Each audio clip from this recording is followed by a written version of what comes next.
Uma pesquisa da Symantec realizada em 2011 em 24 países revelou que naquele ano houve 431 milhões de vítimas de cibercrime no mundo, um impacto econômico-financeiro de 388 bilhões de dólares. Para falar sobre o cibercrime, o nosso entrevistado é o juiz do Tribunal de Justiça do Piauí, Marcelo Mesquita. Magistrado há 11 anos, na MB ele ocupa o cargo de diretor da Secretaria de Informática. Doutor Marcelo, muito obrigada pela sua presença aqui no programa da MB, o Brasil Justiça. Renata, eu que agradeço a oportunidade, é um prazer tentar passar um pouco de conhecimento que a gente, e uma obrigação de conhecimento que a gente vem amealhando ao longo dos anos. Doutor Marcelo, por que o uso do nome cibercrime?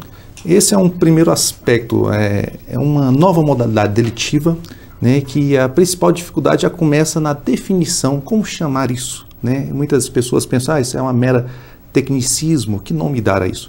Mas isso aqui propicia inúmeras vantagens, né? Estatísticas, formas de como combater, né? Então, assim, a atribuição de um nome padronizado é mais interessante. E por que o cibercrime? Temos crimes digitais, crimes por internet, crimes de alta tecnologia, existem várias tecnologias. Adotamos essa tecnologia, esse nome, cibercrimes, por alguns motivos. Na doutrina internacional, no mundo, é o mais adotado.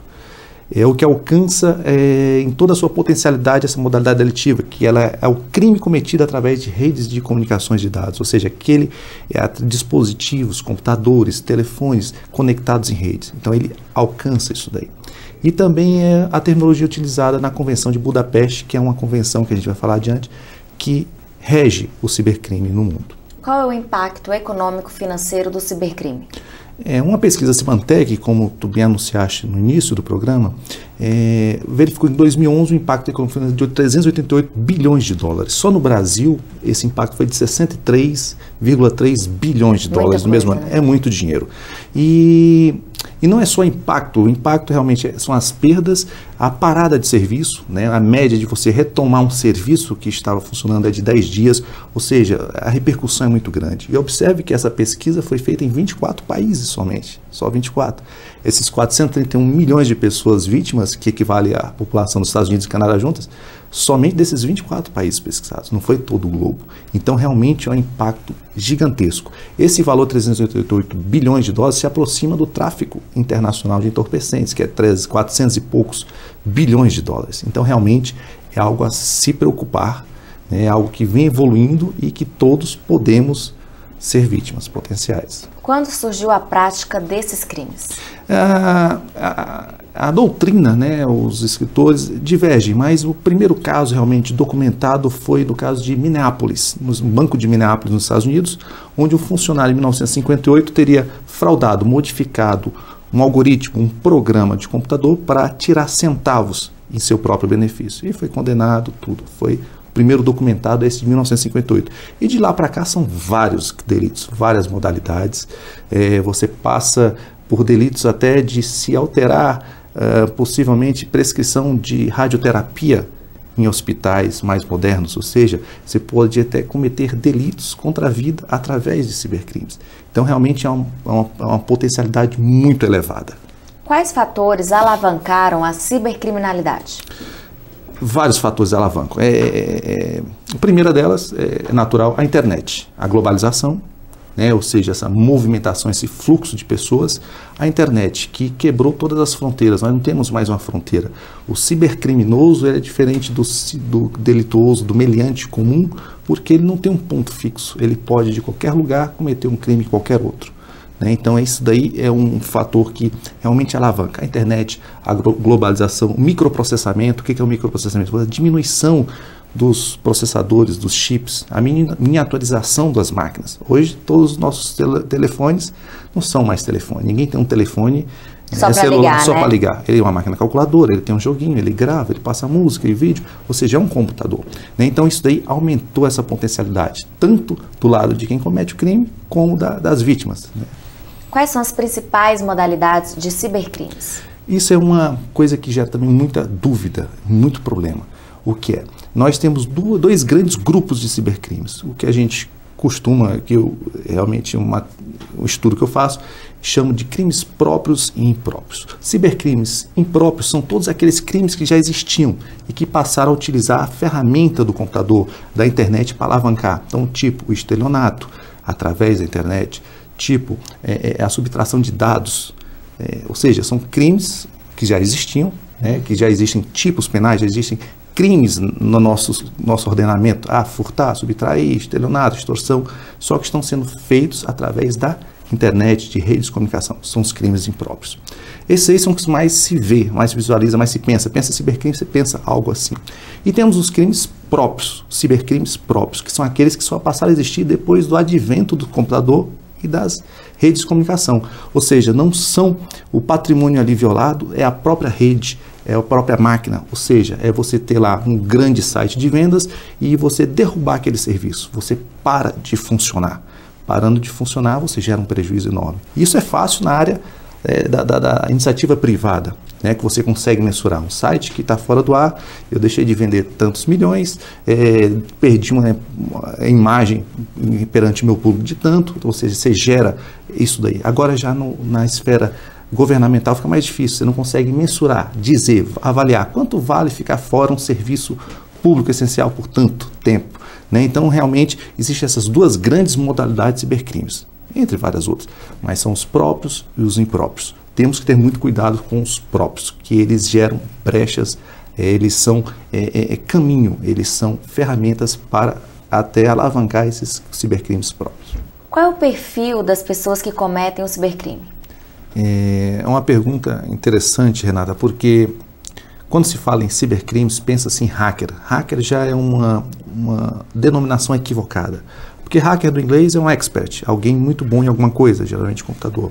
Então, esses cibercriminosos, geralmente, em sua maioria, são hackers do mal. Então, na terminologia, seriam os crackers, são pessoas que atacam, que têm um fito, a vontade de realmente angariar algum benefício próprio. Antigamente existia os hackers antigos, existia uma certa politização dessas atitudes, ao invadir por invadir, uma questão de saciar o ego, conseguir invadir, conseguir quebrar, então existia. Hoje já não mais. Hoje realmente o fito é econômico. E quem vai muito atrás desse cibercriminal perfil são pessoas jovens. Não pense que todos esses jovens aí que têm algum conhecimento conseguem fazer isso. O grande problema é que são criadas ferramentas por realmente experts, grandes crackers, grandes realmente cibercriminosos, inteligentíssimos que nunca vão ser encontrados, infelizmente. Eles geram ferramentas e as vendem no mercado. Existe todo um mercado próprio para a venda das ferramentas. E quem utiliza são jovens. Jovens com um mínimo de conhecimento, não precisa aquela profundidade técnica toda e passa a utilizar aquelas ferramentas. Esse é o perfil maior. Muito obrigada. No próximo bloco, o juiz do Tribunal de Justiça do Piauí, Marcelo Mesquita, vai falar do cibercrime no mundo. Não sai daí, a gente volta rapidinho. A Escola Nacional da Magistratura, em parceria com a AMB e a Academia Mineira de Direito Militar, realiza nos dias 12 e 13 de novembro o curso de atualização em Direito Militar. A capacitação oferece 25 vagas aos magistrados filiados à AMB. Os interessados devem se inscrever até o dia 31 de agosto no site www.enm.org.br.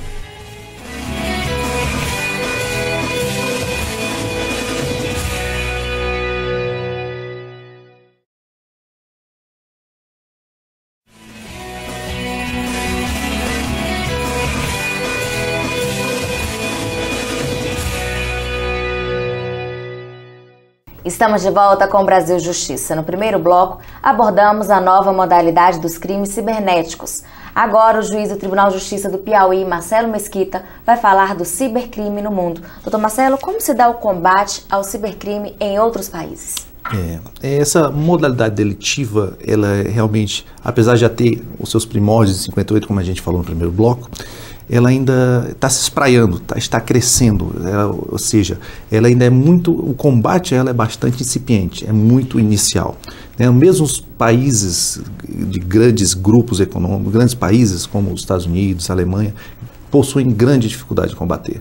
Algumas polícias, como o FBI, possuem grupos especiais para combater alguns cibercrimes mais voltado à pornografia infantil, né? Ou seja, realmente é muito limitado. Então, existe uma necessidade de uma parceria público-privada, ou seja, essas grandes redes que são derrubadas, grandes criminosos, cibercriminosos, né? Existe uma modalidade de cibercrime agora que se chama botnets, que são redes que computadores são invadidos ao longo do tempo, através de worms, ou seja, são programinhas maliciosos que pegam aquela máquina e o usuário não vê. É diferente dos vírus antigos. Antigamente o vírus travava a máquina, aquela tela azul parava tudo. Hoje em dia não, ninguém quer parar o seu computador. Né? Duas grandes modalidades uma, ou você criptografa os dados, você pega os dados da vítima, encapsula e ninguém consegue tirar, a não ser aquela pessoa que fez. Você tem que pagar para resgatar seus dados. E outra modalidade é uma forma transparente, que está sendo utilizada a sua máquina sem que você saiba. E essas máquinas, que a gente chama de máquinas zumbis, são linkadas, é uma grande rede, e essas redes são alugadas para outros propósitos criminosos. São os botnets. Então o que acontece? Algumas vêm caindo, algumas redes gigantescas de máquinas zumbis invadidas com milhões de máquinas, mas isso não é um governo americano que consegue sozinho, não é um país, realmente precisa de parceria com grandes empresas de tecnologia para poder financiar. É muito caro esse combate. Então realmente o mundo ainda está caminhando, está engatinhando. Uma forma que a gente tem visto, ao invés de reprimir, é prevenir. Essas grandes discussões aí, NSA americana, tal, ou seja, você vigiar, procurar evitar que ocorra algum outro delito através de mineração de dados, ou seja, verificar dados para encontrar possíveis criminosos, cibercriminosos ou terroristas, outras várias áreas. Que aconteceu recentemente no governo federal também, né? Também no governo federal. Então, assim, realmente é uma atitude mais de prevenção. Agora, o combate ainda é muito difícil em qualquer país no mundo. Existe alguma convenção sobre o cibercrime no mundo? Existe, assim, a primordial, existem algumas tratativas, tal, mas a primeira foi a de Budapeste, 2001, ela foi criada e entrou em vigor em 2004.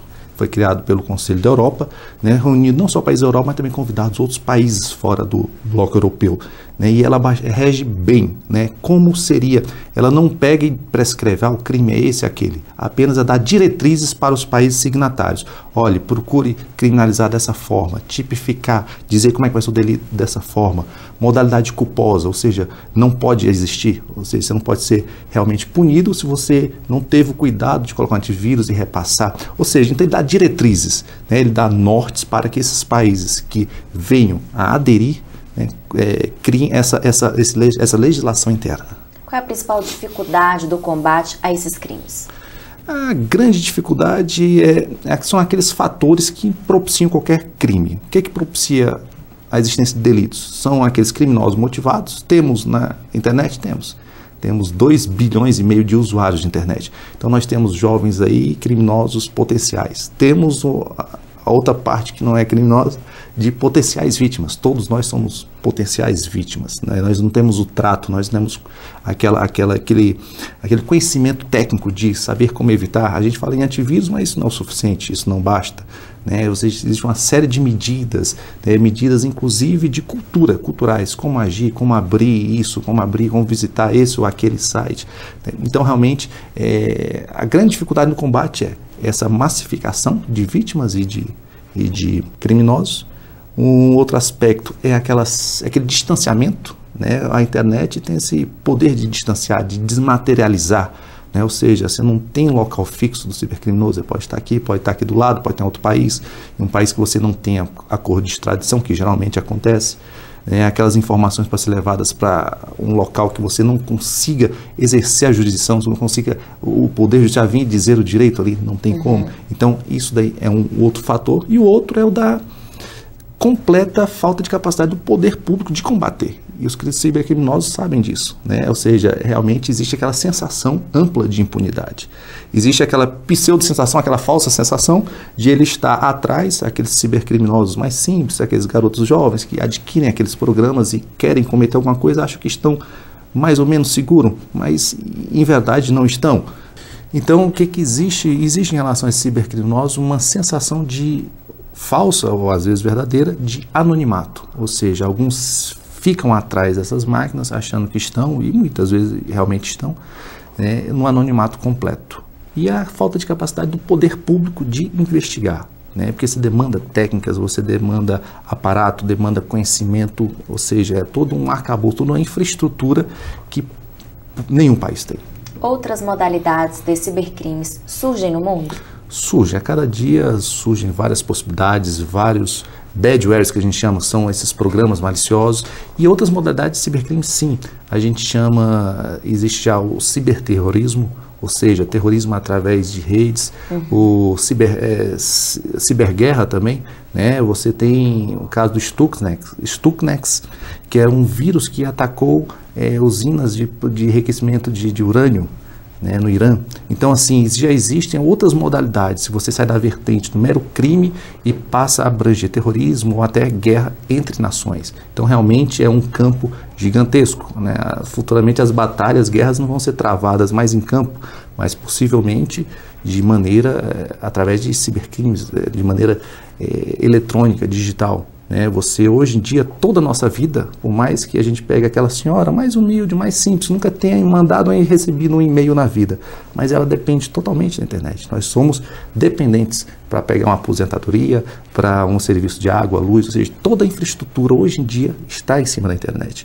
Então, isso é possível, foi feitos testes nos Estados Unidos de vulnerabilidades, ou seja, onde é que poderia um ciberterrorista, o que ele poderia fazer na infraestrutura americana? Opa, ele poderia abrir comportas de uma empresa e realmente ali você alagar, matar diversas pessoas, poderia dominar, ou seja, invadir torres de controle de tráfego aéreo, causar algum acidente, ou seja, as possibilidades são muitas. Então, por isso, o grande medo do mundo dessa modalidade e que a gente vê através dessa necessidade, não vou entrar no mérito se certo ou errada, mas realmente dos governos espionarem os seus cidadãos. Muito obrigada.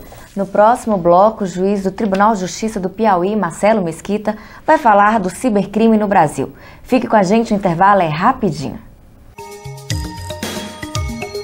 Ser juiz no Rio Grande do Norte é difícil, como em muitos outros estados, porque a magistratura hoje enfrenta muitos problemas e muitos desafios.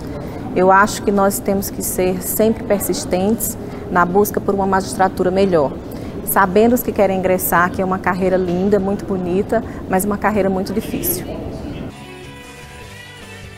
Estão abertas as inscrições para o terceiro curso de Ativismo Judicial, Limites e Possibilidades, promovido pela Escola Nacional da Magistratura em parceria com a AMB. A capacitação será realizada nos dias 25 e 26 de setembro, na sede da AMB em Brasília. A escola oferece 30 vagas para magistrados associados à AMB. Os interessados devem se inscrever até o dia 31 de agosto no site www.enm.org.br.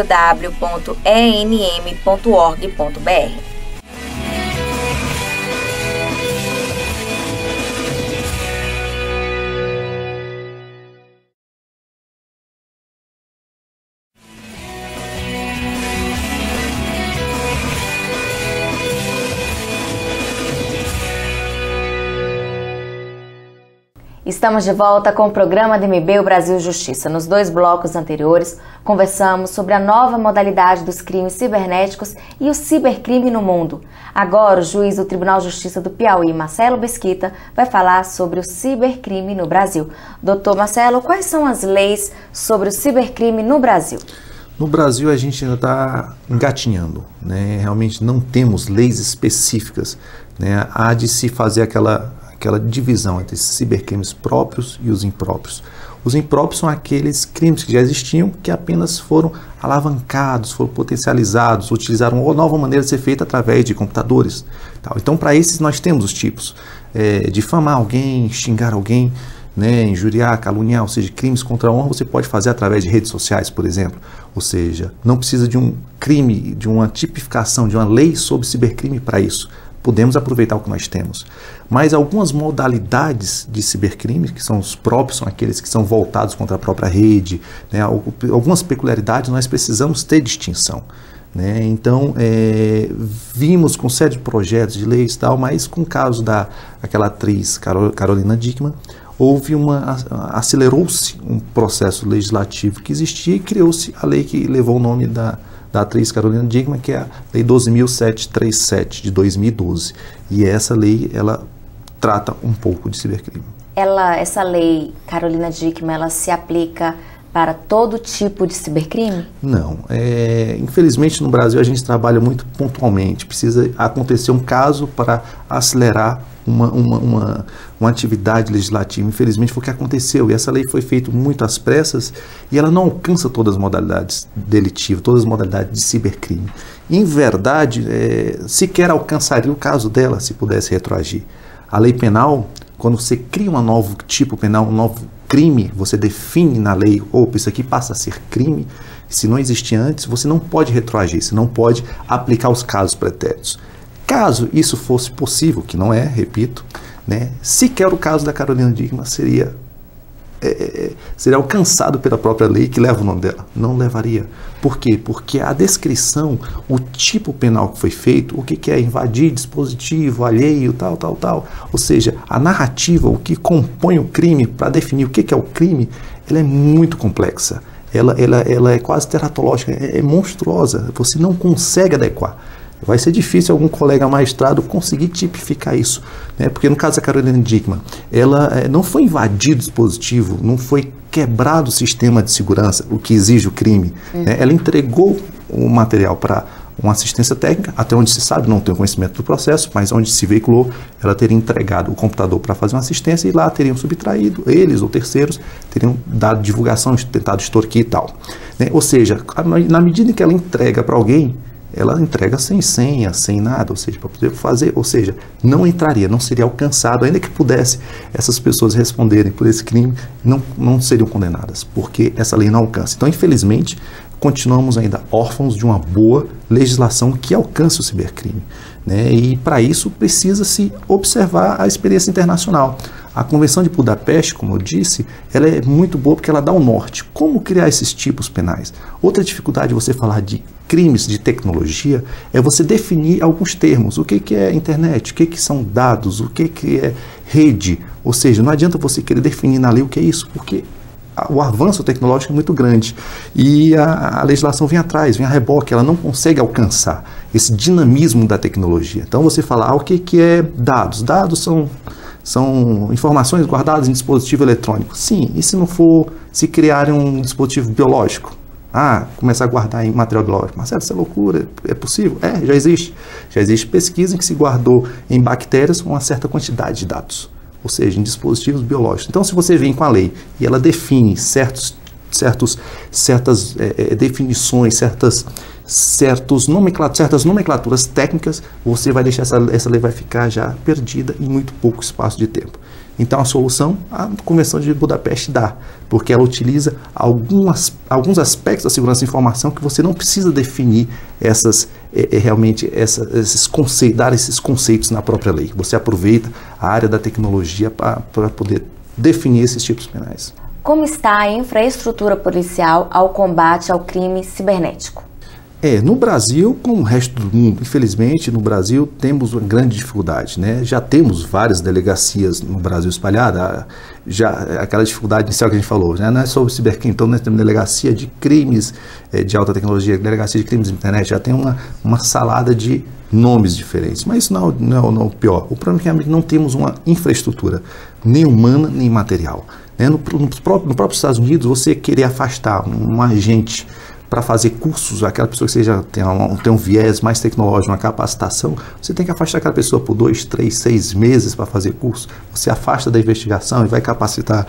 Quando você capacita, isso nos Estados Unidos, você é aquela pessoa, fica um expert, não vai trabalhar para a polícia para ganhar não sei quantos mil dólares por ano, vai trabalhar para a iniciativa privada. Ou seja, existe uma grande dificuldade, não só no Brasil, mas também no mundo. E não só na polícia, mas também realmente o judiciário não está ainda devidamente pronto ainda para receber essas demandas. Nós não temos ainda, infelizmente, nós magistrados não temos o trato técnico, né? Muitas vezes a gente foge, é natural do ser humano a gente fugir e evitar aquilo que a gente não conhece, né? E realmente tecnologia ainda nos é muito adversa. E realmente não é tecnologia, o magistrado tem que saber ligar o computador, não. Realmente saber nomes técnicos, o que é um IP, o que significa, como é que forma, o que é um proxy, o que é...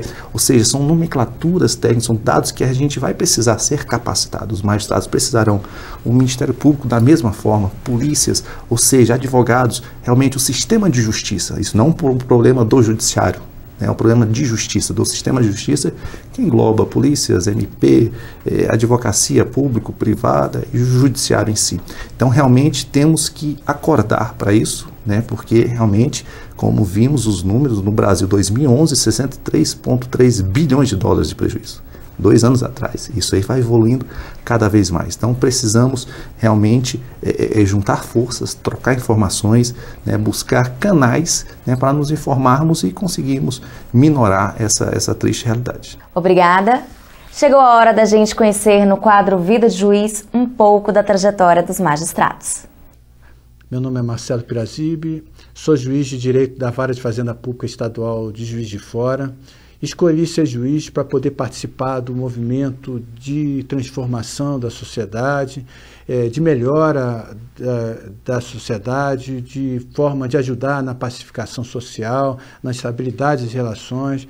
E acho que para ser juiz, a pessoa tem que ter um entusiasmo interno grande, motivação, persistência nos estudos, dedicação, e principalmente ser uma pessoa vocacionada para a imparcialidade.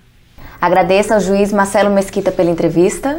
Muito obrigado, eu que agradeço, Renata, a gentileza do convite, né, a oportunidade de poder falar dessa matéria que é um tanto nova, né, realmente existe poucos estudos, poucos trabalhos sobre isso e é preciso conscientizar, né. Todos nós somos potenciais vítimas. Eu acho que é uma modalidade delitiva que, infelizmente, já podemos estar sendo vítimas sem saber, né? Isso é muito comum, né? Realmente, temos computadores invadindo, servindo a entrega de spam, a entrega de uma série de modalidades de delitos. Então, é importante que o judiciário, o sistema de justiça, MP, polícias, né, caiam nessa realidade. A lei Carolina Dickmann, ela tem uma vantagem, né, não é só desvantagem, ela trouxe algumas coisas, ela agregou. E no final dela, um dispositivo ela determina lá, apesar de ser uma norma aberta, mas que as polícias criem áreas, capacitem áreas específicas para isso. Realmente precisamos de uma movimentação, né, de todo um aparato político, administrativo para realmente começarmos a engatinhar nessa seara. É verdade. Nosso programa termina aqui. Se você quiser participar, escreva para o nosso e-mail brasiljustiça@amb.com.br. Muito obrigada pela sua companhia e até o próximo.